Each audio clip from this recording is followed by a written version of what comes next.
வருஷத்துக்கு ஒரு டைம் ஆச்சு குலதெய்வ கோயில் போயிடணும் அப்படிங்கிறது தான் எப்போவுமே எங்கள் மைண்டில் இருக்கும். ரொம்ப டிஸ்டன்ஸில் இருக்கனால நம்மளால் அடிக்கடி போக முடியாது.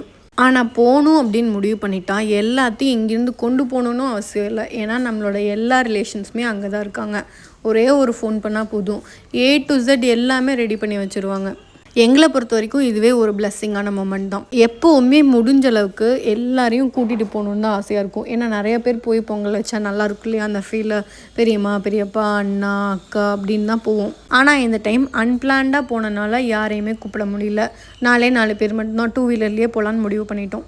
எங்கள் கோயில் ஆக்சுவலி காட்டுக்குள்ளே இருக்கும். பஸ் ஃபெசிலிட்டிஸ்லாம் கிடையாது. நம்ம போகணுன்னா ஓன் வெஹிக்கிள் இல்லைனா வேறு ஏதாவது டிரான்ஸ்போர்ட் ரெடி பண்ணி தான் போகணும். போகிற வழி ஃபுல்லாக சூப்பராக இருக்கும், க்ரீனிஷாக பீஸ்ஃபுல்லாக இருக்கும். அங்கே ஃபுல் அண்ட் ஃபுல் மென்டார் வந்து அக்கா தான். எவ்வளோ அரிசி எவ்வளோ தண்ணி அப்படிங்கிறது எல்லாமே அவங்க சொல்லுவாங்க. அடுப்பெரிக்கிறது ஃபுல்லாகவே அவங்க டிபார்ட்மெண்ட்டாக தான் இருக்கும். நம்ம சும்மா பில்டப் பண்ணி சாமி கும்பிட்றது மட்டும்தான் வேலை.